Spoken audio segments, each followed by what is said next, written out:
Welcome to the Queer Body Podcast, where we are redefining the edges of identity and healing with your host, Dr. Laura Polak, a somatic healer and chiropractor.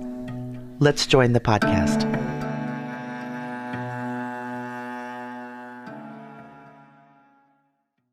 Welcome to the Queer Body, Season 2, Episode 2. So excited for all the new things coming our way. We are having a webpage developed. It'll be launched in January. At the point, we will have classes with some of the amazing people we've been talking to. We will have free classes. We will have paid for in-depth classes. We will hopefully have a conference at the end. And we're really looking forward to interacting with the communities. So I'm super excited about the things to come. Today, I have the great honor of hosting a friend and a colleague, Ursula. And before I introduce her and tell you all the amazing things she does, I really want to honor two things. Once that we're coming from a holiday, and holidays can be stressful for some of our community. Indigenous Peoples Day, Thanksgiving. And I want to take 2 moments to honor that some people have a stressful holiday and we're here. We're your community. And second, that our community was attacked again and we lost 5 of our brothers and sisters down in Colorado Springs, at a place where we're supposed to be safe, where we go dancing and we get together in community. And I just, my heart is broken and so much of our community's heart is broken. And I want to take 1 full minute in silence just to honor our community. So we will pause for a minute here. Okay, and I'll bring us back. Please know that you're not alone. Please know that the reason this podcast exists is so that you can be in community. And I look forward to having a way for you to interact with us and chat with us, which we will in January, but you're always welcome to reach out. And without further ado, I want to, our next wonderful person, Ursula, you have 2 last names, so I'm a little stumbling at which name we're using. That's fine. I'm still Ursula Ferreira, but I'm going back to my maiden name, Ursula Goulet. So great. That's all. Oh, perfect. Ursula Goulet Ferreira. She's one and all.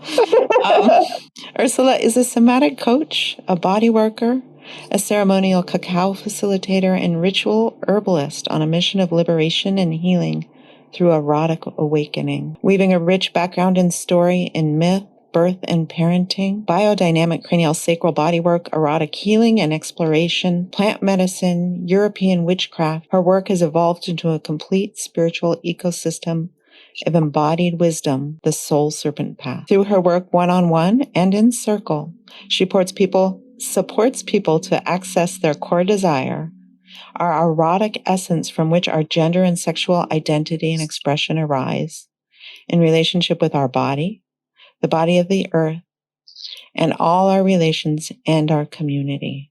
I'm so excited to welcome you, Ursula. Thank you, Laura. I'm really happy to be here.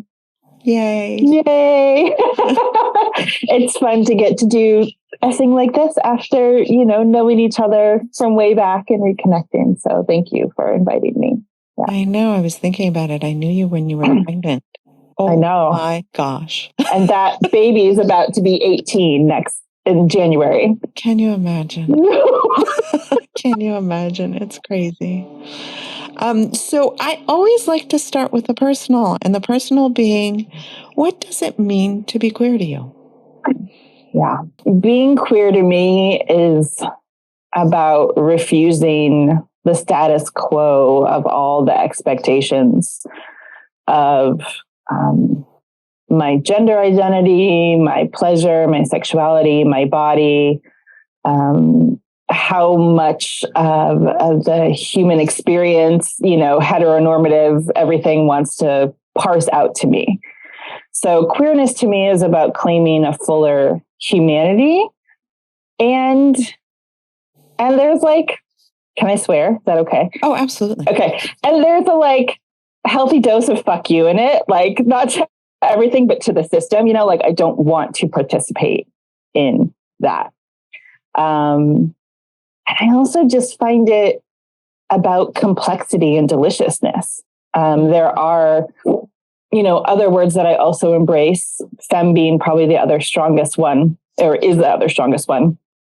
But I love that queer covers so much ground and holds so much complexity and nuance. So I enjoy having that plus other words as part of my own knowing of myself and sharing of community. Awesome. And, I think in these times for me, complexity and nuance is really, really important. And because we are complex humans, do you want to share any of your complexity about what queer is for you personally? Sure. Let's see. I identify as a femme, and I also identify as kinky, and I love the feeling of I get to know that I am me no matter what I choose to express in any given day. Mm-hmm. And I also love getting to feel into what do I feel like expressing on any given day, right? And part of my queerness and feminist has been about taking off what I think of as layers of heavy, unchosen clothing that are put on us even before we're born, about our gender, about our bodies. And then stepping into some, liminal space of when you take those off, you don't always know. I didn't know exactly what was what. But then getting to be more at choice, to feel into, to play. So there's an element of play in queerness for me that's really important, of radicalness that's really about the radical, going to the root, that sense of okay, what is actually really present here? And also who I belong to. I mean, I feel I belong more with any queer identified person necessarily than any single other group, because it's a more expansive way, I think, of seeing things. So and that is not necessarily about whether someone uses that word exactly, but whether it's what's the place we're operating from, the understanding of ourselves, of relationship, of the world. Because I think it's courageous. And I think it's part of the resistance, for instance, to white supremacy and everything, trying to make everything singular and very discrete and concrete. It explodes that we can be these discrete categories of identity, versus something much more wonderful and juicy and complex, and mysterious. Expansive. Yeah. It's really interesting. I was in a class this weekend with Reverend Angel Kyoto Williams and Adrienne Marie Brown. Oh, I know. I am blessed. Yes, that's wonderful. To be with such luminaries, I can't even say, what a wonderful thing. And in that, they were talking about moving away from picking categories. Now, if I am a spiritual person moving towards oneness, moving towards wholeness, moving towards my full capacity as a human, that maybe putting ourselves in boxes is limiting. And I went, damn it. Something else to work with here. And when you get that damn it moment, that there's truth, and that truth is oh, wow, while this has given me so much breadth to knowing my belonging and knowing my community and knowing people that I feel akin to, because there is a radical edge. And that being said, I started the queer body because queer has taken on such a different term in these days than it did back in the 80s. But this notion that we are also using those signifiers as femme, as queer, and having that limit us, white-bodied, social justice, how that also limits us from connecting to everyone.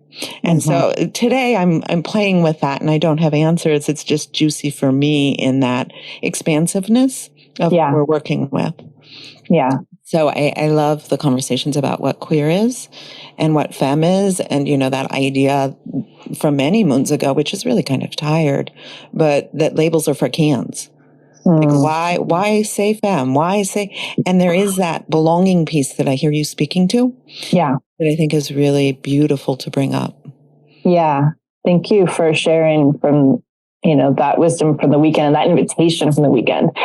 I think the discernment that I have inside of me and that I speak about between like labels as something to box people up versus language around our identity that helps us feel more grounded and known and have more access to, I think, our humanity, is that are we labeling others and putting them into boxes, or are we looking for the language to speak about ourselves that gives us more access to our humanity? Whatever kind of language that is. And yeah, I mean, if it disconnects us from our humanity and our connection, I don't think that's useful. And I think there's a place in between of holding the, we need language. How do we play with it? How do we find each other with open hearts? Right? If I have language that helps me feel more grounded and rooted in myself, then hopefully, ideally, I can connect to more of all kinds of people from a deep heart space and a deep love space, because I'm not making myself small or pretending that, my nuance doesn't exist. Right. So like dogma, no. Right. Expression, connection, yes. Yeah. Absolutely. And just knowing that the cultural shaping is always there.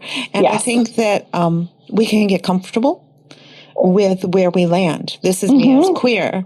And once we get too comfortable wondering what that shaping is anymore, and part of my interest in the conversation is, what is the shaping of the identity of queer now that I can go to Target and buy a t-shirt that says queer?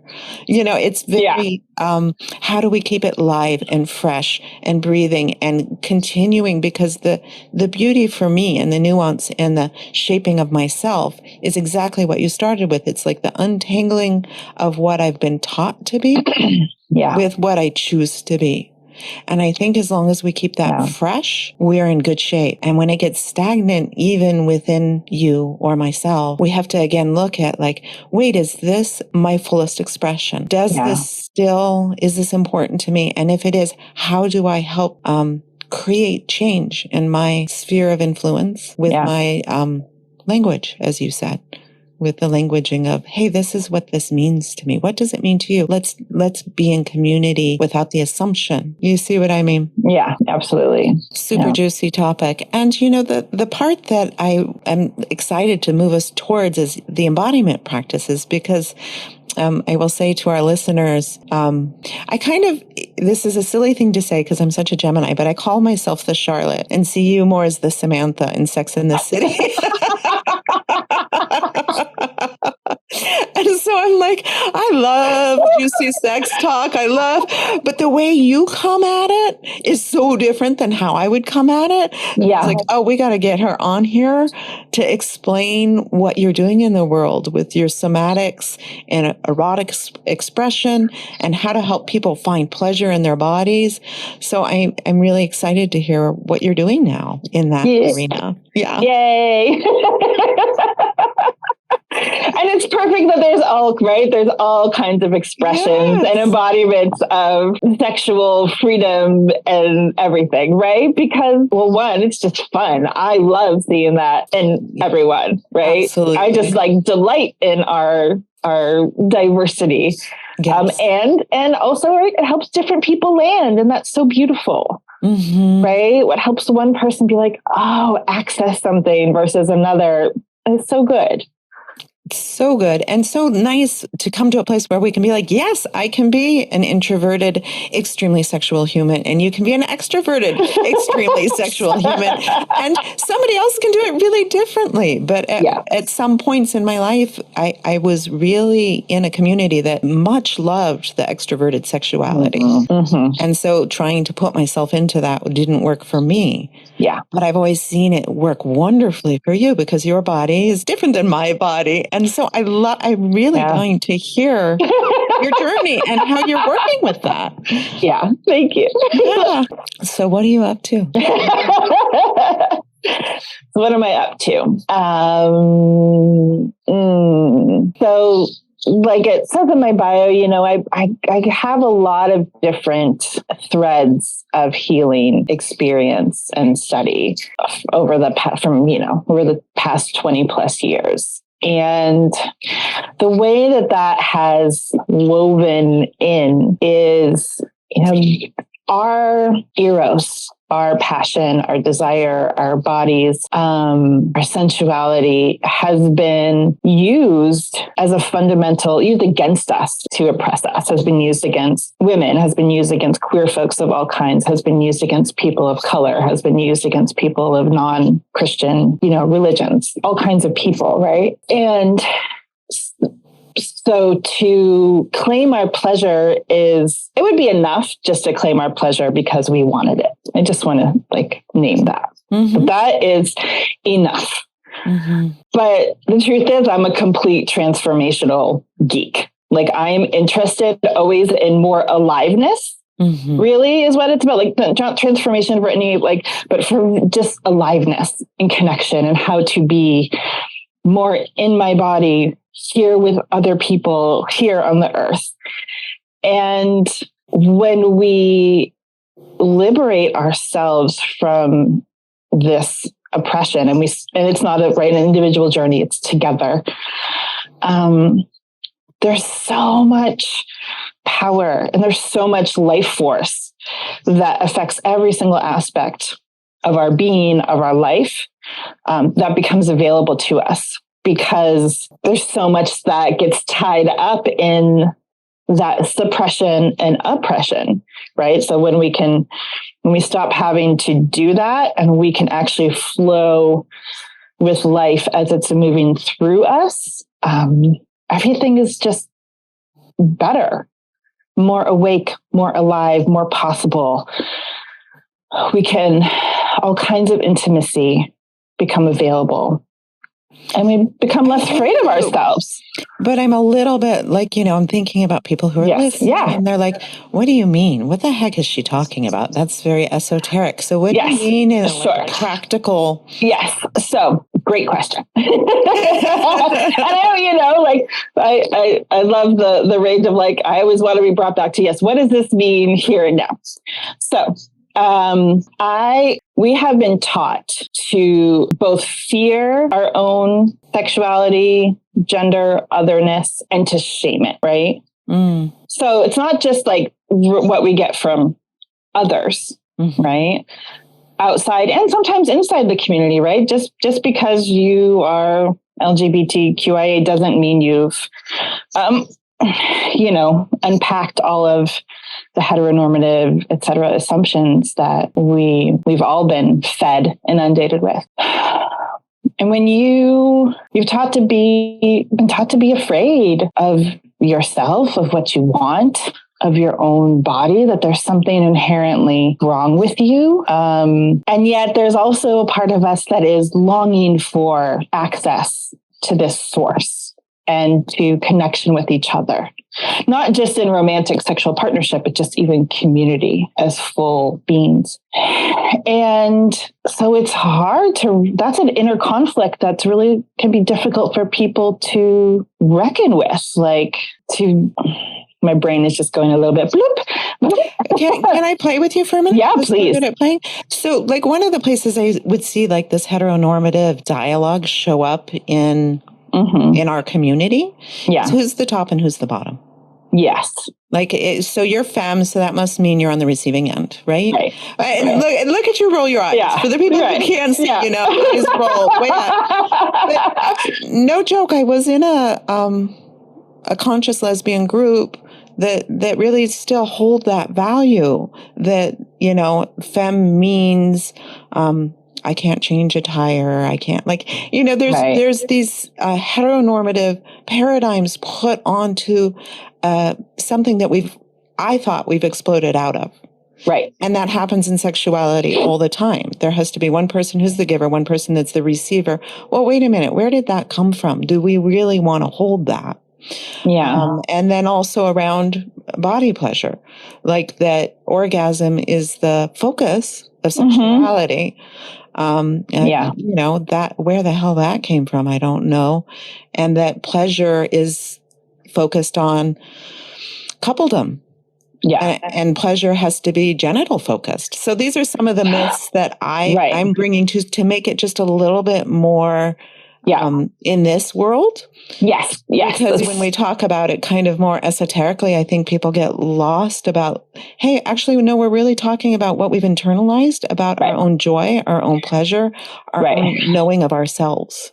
Right.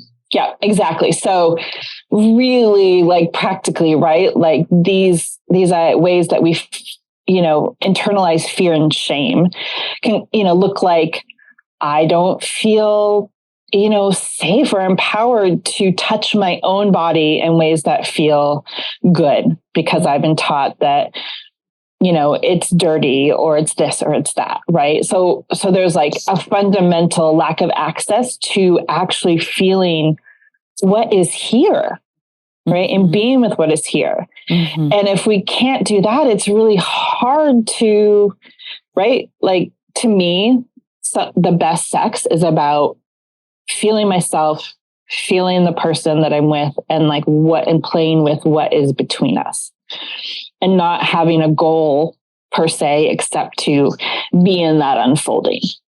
In order it's very queer, Ursula. You get that, right? Yeah, now, absolutely. We've taken out the cultural shaping, and you've defined for yourself a connection. Yeah. And it's funny, I was actually thinking yesterday or the day before about orgasm and about how, like, at this point in my life, like sometimes orgasms don't happen just because I'm like I'm enjoying what's happening, but I'm also kind of tired, or there's whatever. Like bodies just have sometimes things where it doesn't always want to go like that. But I've had a really good time. Like I'm not dissatisfied. I feel very connected. I know that my partner would do anything that he could to and does, to promote that I can ask for anything.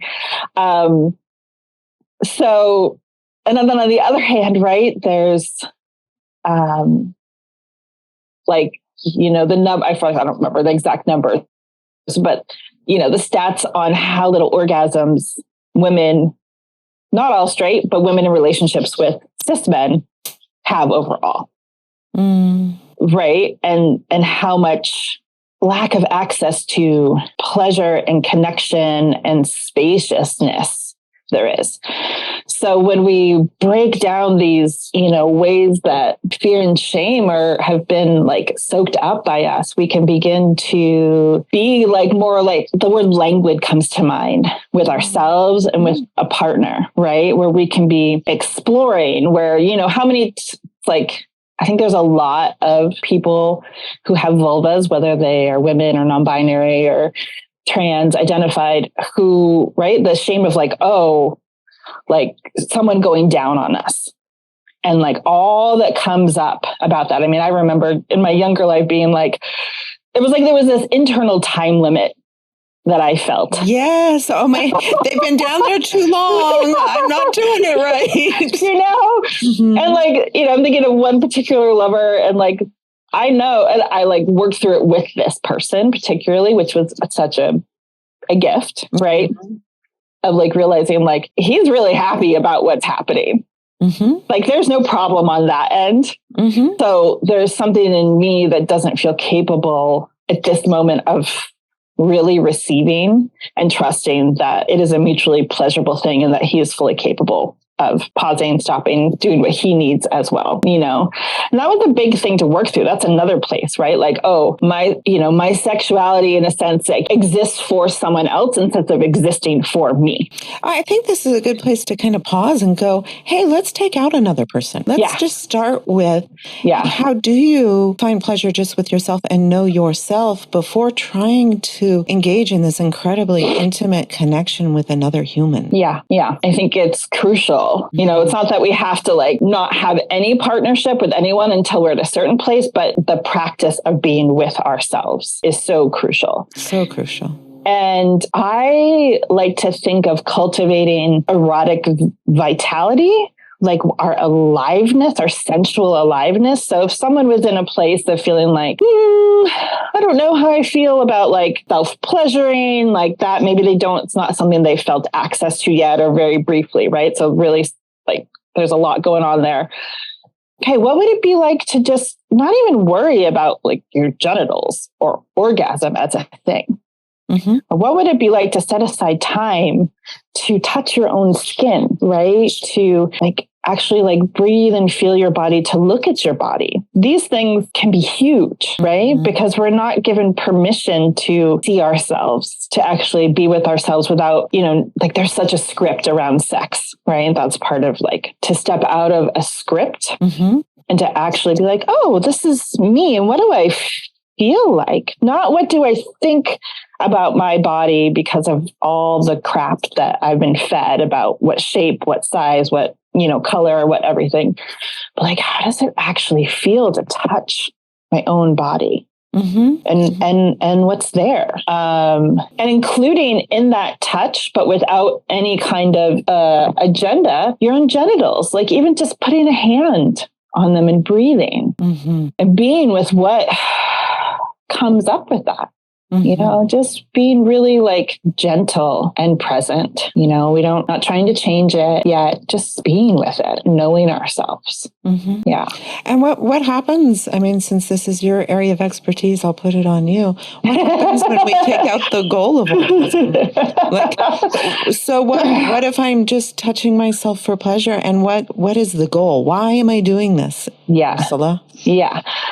Well, one, it can just feel really good. Well, one, you're getting to know yourself, right? So if I'm not like, well, I think I have to do this a certain way for this to happen, right? Orgasm versus, oh, what is this part of my, like, what does my body feel like here? What kind of sensations? This is not on camera, but I'm sitting here like actually like with my hand like cupping. Well, and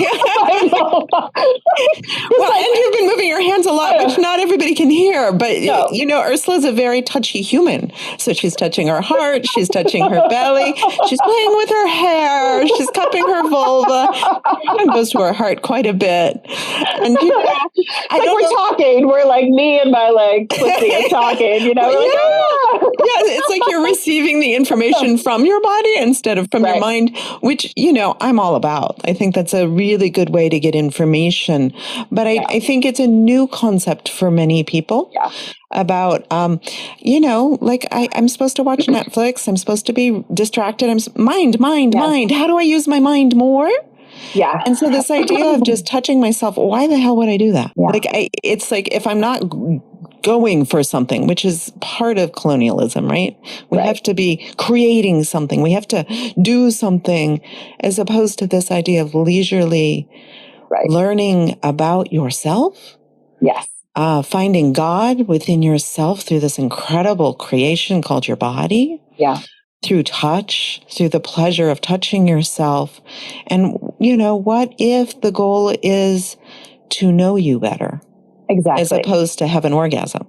Exactly. Because how can we, I mean, it really comes back down to relationship and to love. And how can we love what we don't know? And we have been taught not to know our bodies and taught stories that are really not true about our bodies, but that can feel very true. And so the slowing down allows us to be with what is here. And because we can't, when we are, you know, in a more actively sexual space, whether that is with our own selves, another, or more than one person, we can't bypass what comes up in the body. I mean, sometimes we do things that maybe are not consensual with ourselves, but then we have the impact of it. So even then, if you can't bypass what is here, right? Well said. Very well said. So if I can make friends with my body, whatever this you know, all this language is limited, right? Right, for sure. But that's okay. It's still useful. if I can make friends and understand and not live a disjointed life, like mind this way and body over here, but have them in alignment and in loving relationship in my heart with that, right? Like I think of like the bowl of the pelvis, holding the heart and the mind in alignment, but also like service to this deeper being. Like the mind, not like necessarily controlling it all or like telling everybody what to do, but in loving service to. Then even if things like maybe I think I want one thing, my body's like, oh, I don't feel so frustrated or scared or confused, right? Because sometimes I don't all line up. Sometimes I think, oh, that would sound really yummy. And my body's like, well, maybe not right now, or whatever, Right. So there's a living, loving relationship in all my parts, with all my parts, versus a disconnect that is like heavily underlined with like fear and shame and, hard stuff. Yeah, for sure. Well, since we're there, would you be interested in guiding us in an embodied practice, in a way of knowing ourselves? Yeah. And I want to name something before we do that that's related to practices. Absolutely. Which is that I talk about titrating, like having a titration. And in chemistry, titration is this way of doing an experiment where you have one substance and you have two substances, and you're going to drop by drop put one into the other to see when the change happens, right? To see exactly how much it takes for this chemical change to happen and something new. Okay, and I will just say, as eroticism goes, science, you're doing it, girl. Physics, science. Anybody who wants to talk chemistry, neuroscience, I'm like, there we go. So, yay, we're talking about titrating substances, alkaline, base. Yeah, now we're in my groove. Anyway, go ahead. So how this applies to our practices, right, is like, I think most people, right, and I know I will certainly speak for myself, have at times had, very like aspirational ideas about what I would like to practice and how I would like to do that, right? And among other things, being a mom blows that shit out of the water. Right. But I also, the other piece of it, so there's a practicality of like time and bandwidth and whatever about like, oh, that big thing. I'm going to do this for an hour every day, or I'm going to whatever, right? There's also the idea that when we are there's like a loving sneak attack to make a change in our system. And, new age stuff, I feel like really tends to glamorize like what I think of as kicking the barn doors open, like big change and blah, blah, blah, And without a foundation, without a supporting like structure and the right nourishment in place, that can actually cause a bigger contraction and more trauma than what was originally there, right? Absolutely. So titrating practices is both about like, what is like the smallest meaningful thing you can do once or more than one time a day, right? Ideally more than once, like whatever, it's like a bite that you can and will access that is, functionally accessible, but also is this drop by drop feeding of your system. Because what is longing to come out in you is there already. Amen. Right? That's part, right? It is there. It is there. It is there. It is there. But it's usually like it's underfed, right? So practices that are drop by drop, bite by bite, that we can do, that are meaningful, that connect us, that fill our cup. And then one day it goes, whoop, and we're in a bigger cup. Well, and because it's consistent. Yes. It's a daily practice as opposed to we're trying to do this wellness industrial complex blowout that you're talking about. Yeah, wellness industrial complex blowout. So good.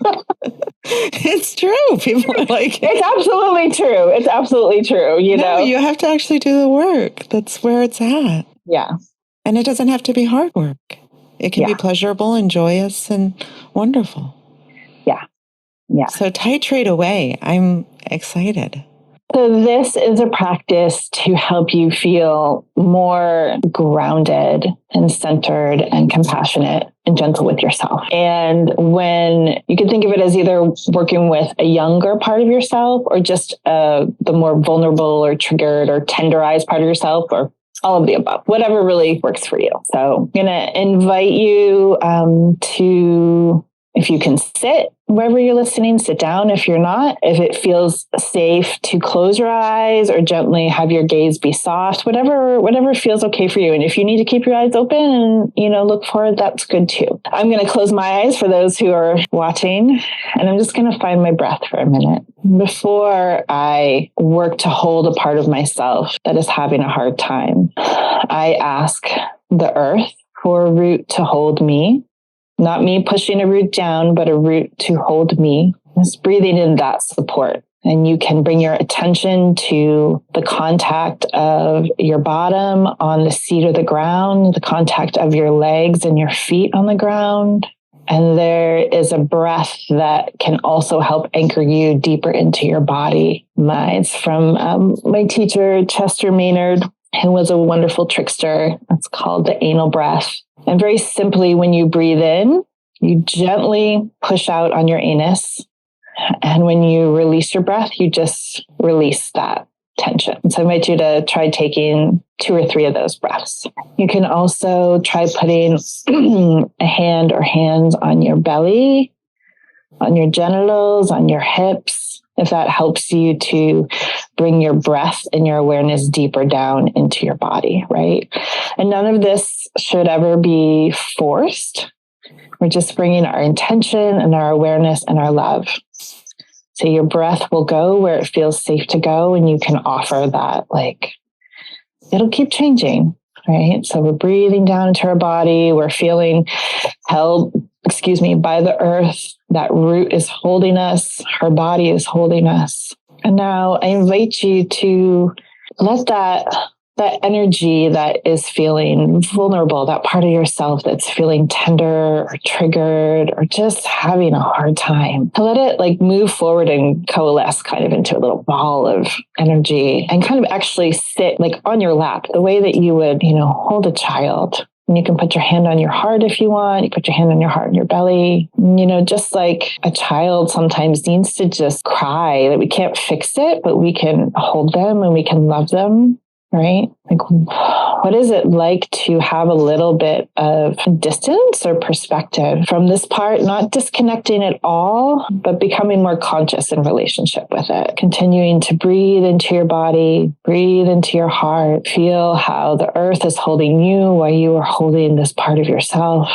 If it feels right, this can be a time to dialogue with that part of yourself, to ask it, what do you need? What do you want? And you may wonder, well, how can it talk to me? Well, you can just see what comes through. Sometimes even just putting the question out, I'm here for you. I love you. I want to know you and what you need and how to heal, how to thrive. Just putting that question out into our own being can be really profound. And you might be surprised at what answers you get. Maybe you get an answer with words or a picture, or let your imagination just be open and playful. You can breathe and rest here as long as you like. And when you're done, I like to think of tucking that part of myself into my heart, bringing her all the way back in. And if you like, you can always, journal about what it is, but really, and you can shorten this practice. I would say if you're not used to dropping into your own body that way in breath, that it's good to have, you can take maybe 10 minutes, but you can also have shorter versions of that. I'm going to pause during my day and take a few breaths into myself and feeling the connection with the earth and with your body, to cultivate that relationship. Because part of what is so fundamentally hard about the way that patriarchy, capitalism, white supremacy, etc., disconnects us from the world. And so it's we're humans experiencing all kinds of energies, our personal ones, but also the collective, right? The movement of the seasons, our collective body of human experience, right? But we think we're just these closed little capsules, but really we're always connected to everything. And so when we can remember, okay, the earth is holding me, I can move energy through my body. I don't have to process it and deal with it, metabolize it all by myself. That is a fundamental shift to how we're able to show up and not feel alone. Yeah, that's a beautiful practice. I have a couple questions for you. Yeah. One of them is just a personal Laura political question. This is a fun part of being on this. I wonder about asking more from the earth without asking if she wants to. Like, we take so much from the earth. What do you think about that? So that practice I received from my teacher, Marita Esteva de la Torre, who's the Path of Ish. Okay. They also have a podcast that's really fantastic, and I recommend it. I'm on there as well.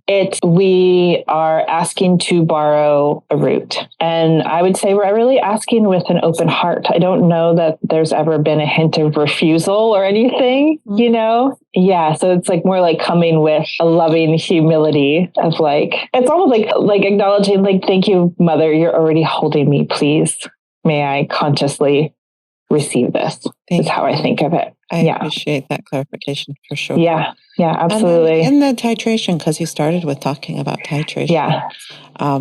You know, you're just saying we can do the same practice and just less. But I think it's very important to underscore, like, give yourself 30 days of doing this practice. Give yourself 90 days, but make it a real practice. Any practice you pick.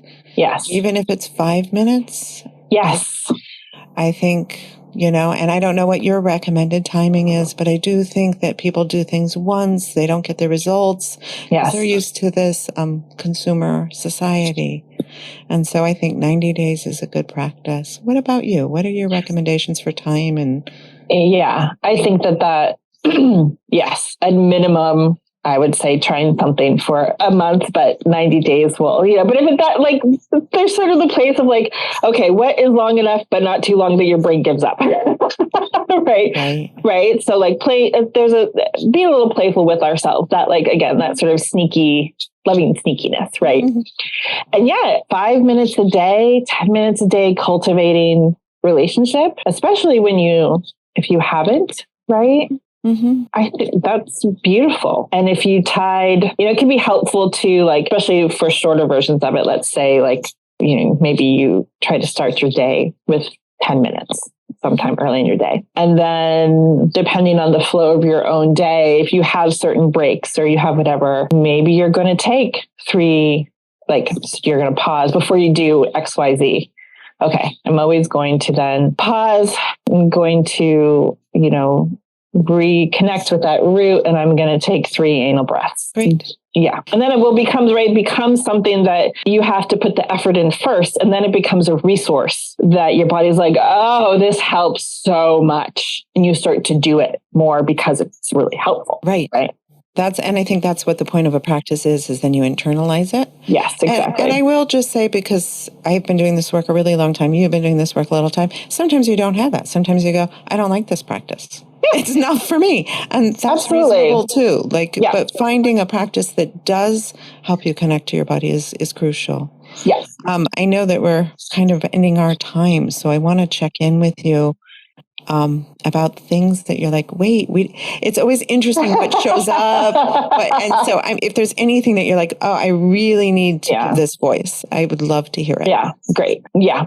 So one, I want to reiterate that the longing that you feel inside you to move towards the kind of, like, the way you want to relate to your body, to your gender, to your sexuality, to community, that longing is your own wisdom, is that part of yourself speaking and trying to guide you forward, and that who you are is here. I'll pull my headphones out.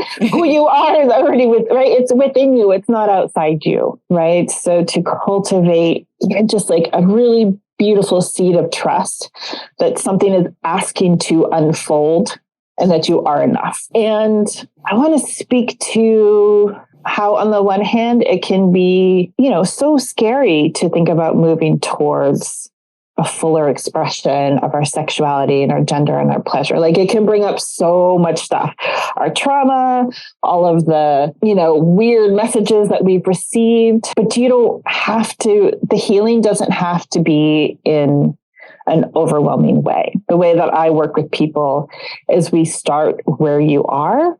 And we start by attuning and learning to listen to your body's wisdom, because when we can follow that, what unfolds is not overwhelming to you, because you are laying a groundwork to embody your own self, to express and have your own self.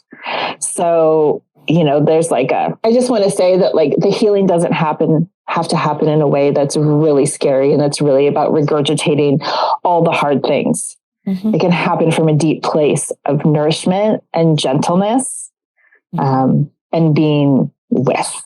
Mm-hmm. Mm-hmm. Yeah. I love that. I really believe that we have hard parts, and those hard parts are part of our transformation when we can be with them. Yeah. And create space and time. Yeah. So, if you are in suffering, slow the heck down.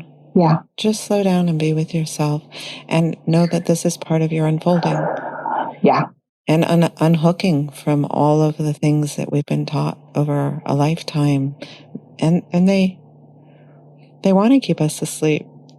Yeah. But it's supposed to be painful. And if it's painful, titrate. It doesn't have to take you out. You can breathe, slow down, and you can find incredible healers. That's part of what this podcast is about. You can work with someone like Ursula, particularly. I tried to speak about this with our other sex educator. I think it can be intimidating to think about working with sexuality with another human. Yes. So if you would speak to your offerings, what you're up to now, how to reach you, and maybe demystify, for the Charlottes like me out there in the world who are like, oh, hell no, we did the looking at our vulvas with speculum. I'm painting myself with blood. That is not for me. Yeah. So how would kind of maybe somebody who is not an extroverted or kinky person, how would you work with someone like that in short, and what you do offer? Because there are many people out there who are like, oh yeah, I'm all about it. Let's look, let's play, let's, for all of us. And what would it mean to come see someone like you? Absolutely. So the beautiful thing, I hold both the energy of, mama bear, my name literally means bear. And so there's very warm and, safe but not a pushover, right? Bears will back right? Just to be clear, right? There's a loving fierceness in there. Yeah. So on the one hand there, and on the other hand, this, sexual adventurer self, overall, personally,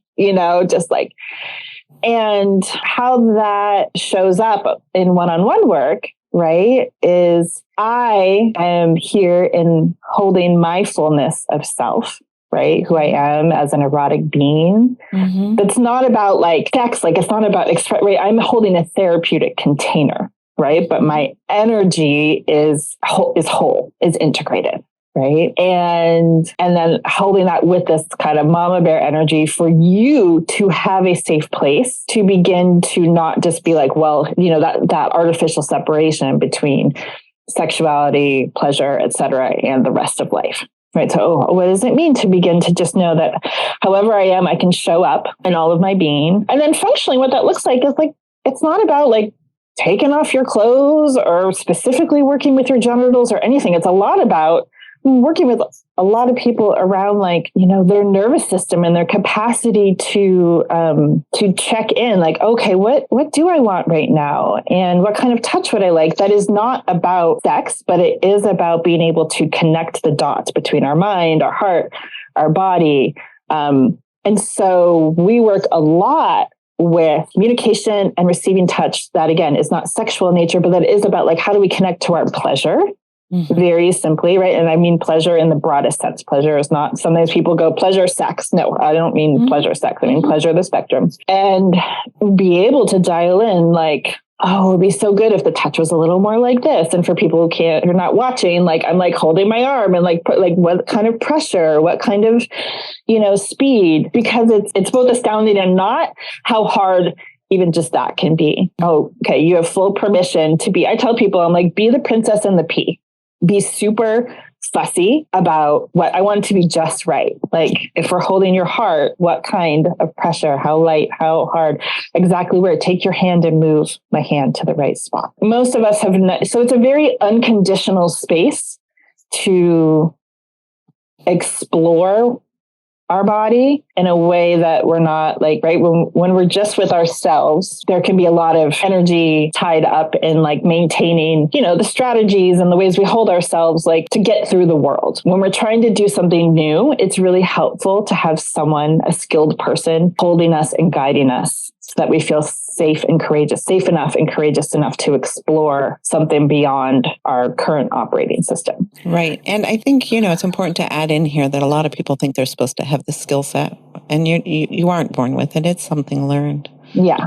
Yeah. If I can ask you, how do we get a hold of you? So if I want to come see you. Yeah. So people can go to thesoulserpentpath.com. And also, if you're listening, there's you're welcome to, if you're really curious and you want to talk more about either one-on-one work or circle work, because I also do facilitate circles, both online and in person. I would love for you to schedule a connection call so I can do more demystifying, right? I really get it. I really, really get it. And that's why I work the way that I do, to really slow down and help people begin where they are. So I think that we can conflate our fears about sex with fears about sexual, onto sexual healing or healing around sexuality, right? The ideas of performance and doing it right and expressing something versus let's have this space to be vulnerable and awkward and not know, Right, for sure. It's really good. If you knew, you wouldn't need any of this. It's totally okay. It's okay to not know. Fuck it up. Please fuck it up. Learn. And so, Ursula, I'm going to just say for our listeners, everybody is everywhere. Yes. So we will have all the stuff in the liner notes. Yeah. And you are welcome to do a Zoom call, just like we will be on YouTube. You can watch this, which I don't know how great it's going to be, but I have to sit very still because my mic picks everything up. But Ursula's been very yay, moving her body and showing. And I love that. But then my mic gets weird. So I will put it in the liner notes. You can find her there. You can do a Zoom call. But if they wanted to do an in-person call, you are where? I'm in Oakland, California. Yeah. So you do have an office and they can do in-person with you as well. Yeah. Yes. Yeah. I love that we can work with people and all, from anywhere. And there's so much good, especially I love working in circle by Zoom. One-on-one is available, but I think that there's something about the collective body, a circle, even when we're distant. But it's so beautiful to be in person together. Mm-hmm. And I just want you to hear, if you're listening, it is within you to heal and have what you want and, feel both more grounded and expansive and alive. It's in there because you're human, because you're alive. And because we're little twinsies here and working together, I'll say, and if it's within you and you've already healed and you want more pleasure. Exactly. Yeah. You don't have to be suffering to up level. Absolutely. Yeah. Absolutely. Yeah. Yeah. Yep. So with that, I will say thank you so much for being here. Thank you. Look forward to you all listening and maybe seeing a class with Ursula in the future. Our website will be live in January. Blessings to all. Yeah. Thank you. Blessings.